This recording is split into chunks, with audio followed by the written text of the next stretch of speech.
to start the leg workout with leg extensions.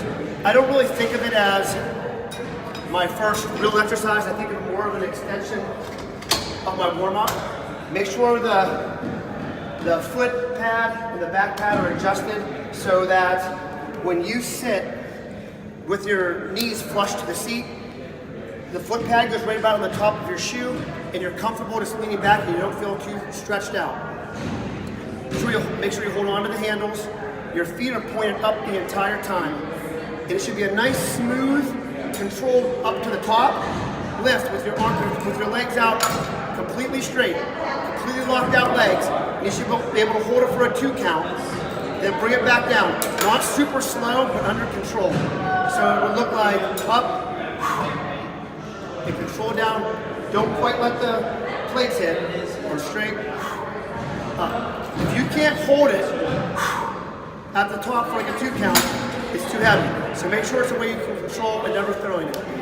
Okay, so this is leg curls for the back of your leg. Once you've adjusted the pad on the bottom to get right about on the heel, slightly above the heel, adjust it the same way you adjust that one. You want to get in a position by putting your knees just right below the end of the pad. You're going to lay down, make sure the foot position's right. Hold on to the handles, but you're not squeezing and pulling, you're just holding on to support yourself. Make sure your feet are flexed, like that. And when you bring it up, you should be able to hold it at the top and almost hit your butt with the pad for a 1 or 2 count. A lot of people will come up, and they'll come up like this and they'll fall like that. That means it's too heavy. You should be able to hold. Slow on the way down, about 4 seconds. Up, squeeze.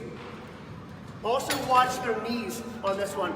You'll know sometimes when people's knees, when they pull their knees start to go out, just like every other leg exercise, they should stay just in line with their feet and not be moving around. It should be nice, smooth, like, okay? Okay, so we've got young Gemma on the leg press, and we're teaching her how to do it. She's already got her feet set so they're right about hip width apart. Kurt's already got her doing that. Her toes are just very, very slightly pointed out, and her knees are in line with her toes. Just making sure that the knees are never, ever going to come in like this. We never want this. We always want this, just like here.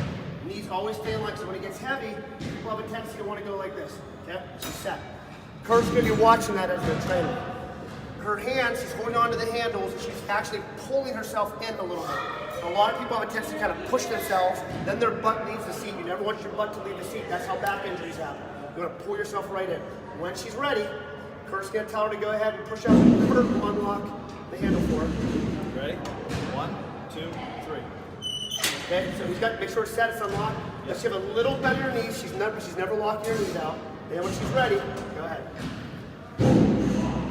Do a couple of them, I'm going to explain what she's doing. So she's going down nice and deep. See how she's taking her knees almost into her armpit? That's what you want to do. Bury them into your chest. Getting that full range of motion. However, whatever your range of motion you can do on hardly any weight, keep going, is how much you should do on heavyweight. Because you'll see a lot of people with just a plate or so, they'll go down as deep as Gemma's going. Then you watch them do their working set, and they're moving it this far. Okay, that's no good. Okay, the same range of motion, no matter if it's a working set, warm-up set, last set, whatever, should always be the same range of motion, so she's never locking out. Watching Kurt spotting right from the platform, so if she were to start struggling, She's struggling. you can give her a little push, but she's always breathing. 3 more reps. Up. Yep. Form is staying good. Up. And 1 more. And when she's done, Kurt's going to lock it for her. Make sure it's locked. Then she can move her feet out of the way. What we're going to do is stiff leg deadlifts. So stiff leg deadlifts are for your hamstrings as well. They're not a regular deadlift. So a regular standard deadlift, like we talked about before, that's for your lower back. It's a back exercise. This is 100% on the hamstrings. You shouldn't feel anything in your lower back at all. If you feel it in your lower back, you either have a really bad back or you're doing something wrong. So it's a hamstring exercise. It's one of the tougher ones to teach people. It'll take a while, so you got to be patient and let people make their mistakes and sometimes just correct one thing at a time because there's a lot to do. It's actually one of those things that it's actually so simple, but there's a lot to do. But if you just focus on not moving, you'll be fine. And here's what I mean by that. Again, starting at the bottom, all the way you should stay on the heels. So at any time you should be able to lift your toes up.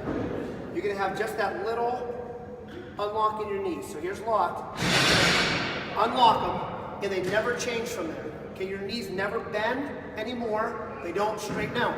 That's where people go wrong on this. They go down, they start bending their knees like a deadlift. It's unlocked, and now that's why it's called stiff leg, because now they're stiff. They're not moving from here. They're staying right there. We have a bar, hold it in front of us, and the bar is going to end up going right below the knees, but not because you're bending over. You're not bending over. The bar is going to go lower because you're taking your hips and you're pushing out. The whole movement is just simply your hips going backwards.